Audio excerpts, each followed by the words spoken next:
तो हमारे इंडिया में नहीं आते। जहाँ से तुम्हें रस्सी बांध ले, डोरी बांध ले, अपने बांध ले, अगर मेरी एरिया में आए पिटाई करे। बात करूंगी भारत की और आपको मैं बताऊं कि जी भारतीय फौज यानी भारतीय सेना। विशेषज्ञ कहते हैं कि यह कदम सीमा पर किसी भी संभावित खतरे को रोकने और राष्ट्रीय सुरक्षा सुनिश्चित करने की दिशा में मजबूत संदेश है। बेदी साहब ने कहा है कि संदूर 2 शुरू करेंगे और हम जंग की तैयारियां कर रहे हैं। इंडियन आर्मी का काम क्या है? सिर्फ बॉर्डर्स पर। ऑफ कोर्स वो अपने बॉर्डर के अपने मुल्क की हिफाजत करते हैं, अपने मुल्क के लिए, अपने मुल्क के लोगों के लिए काम करते हैं आर्मी।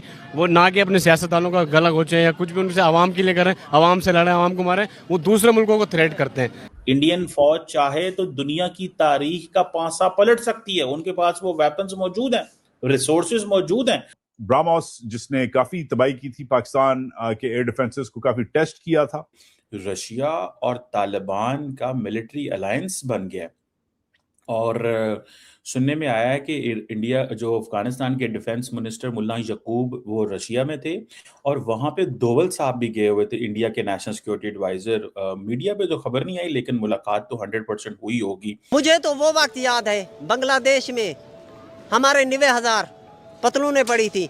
खुदा ना करे कि 2 लाख पतलूनें हमारी केपी के और बलूचिस्तान में भी पड़ी हुई। ताकतवरों के सामने पतलूने छोड़ के भागने वालों ने आज अपने नेते भाइयों पे गोलियां। आपकी वीडियो में एक देख रही थी और आप उसमें बड़े परेशान मुझे लग रहे थे कि तालिबान के साथ रशियंस जो हैं वो भी बात कर रहे हैं सर उनके साथ, और वेपन्स की बात भी हो रही है, और साथ साथ अजीत डोवल साहब जो है उन्होंने भी मॉस्को में मुलाकात की है। जय हिंद दोस्तों, very warm welcome to Hindustan special channel. जैसा कि दोस्तों आपने क्लिप में देखा, इंडियन आर्मी ने भारत बांग्लादेश बॉर्डर पर बीजीबी को औकात में रहने की सख्त चेतावनी जारी कर दी है। आप साफ देख सकते हैं कि इंडियन आर्मी बीजीपी जवानों के मुंह पर यह कह रही है कि अगर सीमा के इस पार आए तो तुम्हारी खैर नहीं। दूसरी तरफ रूस और अफगानिस्तान ने सैन्य तकनीकी सहयोग समझौते पर हस्ताक्षर किए। मॉस्को में हुए समझौते से अफगानिस्तान की सैन्य क्षमता काफी बढ़ेगी। अफगानिस्तान की तालिबान सरकार ने रूस से इस डील के बाद पाकिस्तान को चेतावनी जारी कर दी है। अफगानिस्तान के रक्षा मंत्री मोहम्मद याकूब मुजाहिद ने कहा है कि पाकिस्तान ने कुछ महीने पहले काबुल पर बमबारी की थी, लेकिन अब भविष्य में वह ऐसी हरकत नहीं कर सकेंगे। तालिबान सरकार के रक्षा मंत्री मोहम्मद याकूब मुजाहिद रूस में ग्लोबल सिक्योरिटी फोरम में हिस्सा लेने और समझौते पर हस्ताक्षर के बाद शनिवार को वापस लौटे। ये एक तकनीकी सैन्य सहयोग समझौता है जिसे काबुल और मॉस्को के बीच लागू किया जाएगा। डॉक्टर साहब, सबसे पहले हम बात करेंगे, आपकी वीडियो में एक देख रही थी और आप उसमें बड़े परेशान मुझे लग रहे थे कि तालिबान के साथ रशियंस जो हैं वो भी बात कर रहे हैं सर उनके साथ, और वेपन्स की बात भी हो रही है, और साथ साथ अजीत डोवल साहब जो है उन्होंने भी मॉस्को में मुलाकात की है। तो ऐसी क्या बात है कि पाकिस्तान बार बार कह रहा है कि हमारे यहाँ जी टेररिज्म हो रही है और अफगानिस्तान से हो रही है, और बहुत बार हमने ये सब कुछ कहा है, लेकिन बाकी दुनिया जो है वो इंगेज कर रही है अपने आप को तालिबान के साथ।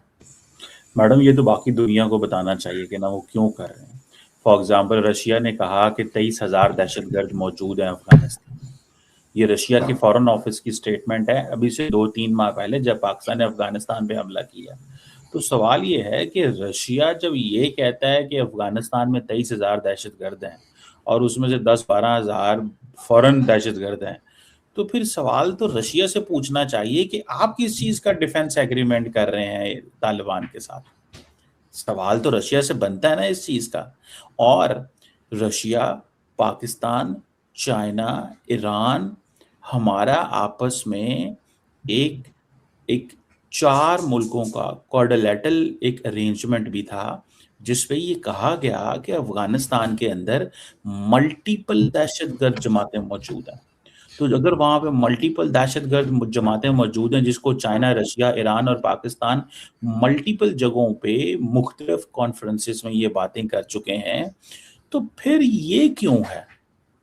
सवाल तो बनता है ना। ये एक बड़ा एक लॉजिकल सवाल है कि भाई ये सारे तो कहते हैं वहां पे दहशतगर्द जमातें मौजूद हैं, लेकिन कहते हैं कि नहीं हम वहाँ मौजूद हैं, लेकिन क्योंकि हमें कुछ नहीं कहते, लेकिन क्योंकि हमारे लिए दर्द सर नहीं है तो हम खामोश हैं, लेकिन वहां पे ये हैं मौजूद।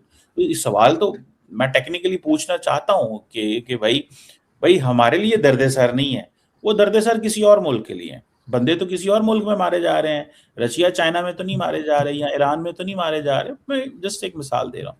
तो वो ये हमें तो हम भी आपकी तरह इस सवाल को स्टडी कर रहे हैं और समझने की कोशिश कर रहे हैं। लेकिन डॉक्टर साहब यही बात तो फिर वही आ जाती है कि भारत जो हमें कहता है और कि जी हमारे यहाँ जो है दहशतगर्द जो ऑर्गेनाइजेशन है वो मौजूद हैं, यहाँ पर हाफिज सईद, मसूद अजहर और कई लंबी लिस्ट जो है वो यूएन डेजिग्नेटेड टेररिस्ट जो है वो पाकिस्तान में पाए गए हैं। तो उस वक्त पाकिस्तान भी यही कहता है कि नहीं, यहाँ तो ऐसा कुछ नहीं है और यहाँ कोई भी नहीं है। और ये बात हमें अफगानिस्तान भी कहता है कि हमारे यहाँ टेररिस्ट है। ये बात हमें ईरान ने भी एक बार हमारे यहाँ अटैक किया था कि टेरर कैंप पर अटैक किया है। तो जब हमारे ऊपर आता है तो हम कुछ और कहते हैं, और अगर दूसरे के ऊपर हो तो हम कहते हैं जी ये तो बिल्कुल गलत हो रहा है। क्योंकि जिन लोगों ने हमारे ऊपर एलिगेशंस लगाई, चाहे वो अफगानिस्तान हो या भारत हो, तो उन लोगों ने भुगता है ना सर, यहाँ से जो टेररिज्म हुई है या क्रॉस बॉर्डर टेररिज्म कह लीजिए। तो ये चीज हम जब अपने ऊपर दूसरी तरह से देखते हैं तो फिर हम अफगानिस्तान को कैसे ब्लेम कर सकते हैं? आपने बात कहां से शुरू की? मुंबई की। मुंबई कब हुआ था इंसिडेंट? सर वो तो आई थिंक 2008 की बात है या, और अभी हम बैठे हैं 2025 में। सो अगर तो हमने जो 17 साल पहले के वाकया जो हुआ, ठीक है, 17 साल पहले 2008 की आपने बात की, 17 साल पहले वाले वाकये को आपने अगले 150-200 साल कोट करना है, अगले 15 साल कोट करते रहना है, 18 साल कोट करते रहना है, just for the sake of the argument. वो जी वो तो आप अफगानिस्तान के बारे में कहते हैं।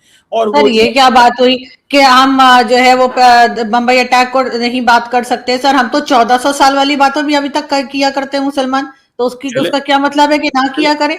तो सर अगर आप बम्बई अटैक को नहीं डिस्कस करना चाहते या किसी और को, तो ऐसे कि अगर आप कह रहे हैं कि सर प्रूफ क्या दिया है, तो सर वो तो हमने भी जहाज गिरने का नहीं दिया। सैटेलाइट इमेजेस जो है वो इंडिया वाले कह रहे नहीं हमें दिखाइए, वो हम नहीं दिखा रहे, हम कह रहे बस हमने कह दिया कि गिरा दिए तो गिरा दिए। तो सर ऐसे थोड़ी होते हैं हालात। सही मैं यही कह रही हूँ ना कि जो बात आप अफगानिस्तान को कह रहे हैं, ये सारे इल्जाम तो पाकिस्तान पर भी लगे थे, लेकिन अफगानिस्तान नहीं मान रहा, हम भी नहीं माने थे। बात सिंपल सी है। दरअसल आप देखें, एक होता है कि आप सिर्फ इल्जाम लगा दें। मैंने तो कहा कि एक दहशतगर्दी का वाकया हुआ अफगानिस्तान, उसमें इंडिया में ना एक हुआ ना, जो पहलगाम में हुआ। मुझे 2024 का वाकया बताएं, मुझे 2023 का वाकया बताएं, मुझे 2022 का वाकया बताएं, मुझे 2021 का वाकया बताएं, मुझे 2020 का वाकया बताएं। अब सवाल यह है कि वो जिन लोगों ने भी किया, वो जो लोग भी थे पाकिस्तान के अंदर, आपने कहा वो ग्लोबली डेजिग्नेटेड हैं, पाकिस्तान के अंदर उन लोगों को सजाएं दी गई, वो लोग अपनी सजाएं जो है वो पूरी कर रहे हैं, उसकी बुनियाद के ऊपर पाकिस्तान FATF से निकला। आप एक सिंगल लोन इंसिडेंट को डेली बुनियादों पे जो पाकिस्तान में दहशतगर्दी हो रही है उससे लिंक नहीं कर सकते। आपके मुल्क के अंदर हर साल 1000 बंदा मारा जा रहा है, सुइसाइड बॉम्बिंग हो रही है, BLA अलहदा अटैक कर रही है, अफगानिस्तान से अलहदा हमले हो रहे हैं। आप ये नहीं कह सकते वो जी इंडिया तो 2008 में भी कह रहा है। ओ भाई, एक इंसिडेंट 2008 में हुआ, उसकी बुनियाद पे लोगों को सजाएं हुई, वो जेलें भुगत रहे हैं। आप हर दफा अब सजा हुई सर? मुंबई अटैक की सजा किसको दी आपने? मैडम दो चीजें, एक है आप मजा लें, चेजा नहीं, लें। नहीं सर, मुझे नहीं याद आ रहा, इसलिए मैं आपसे पूछ रही हूँ।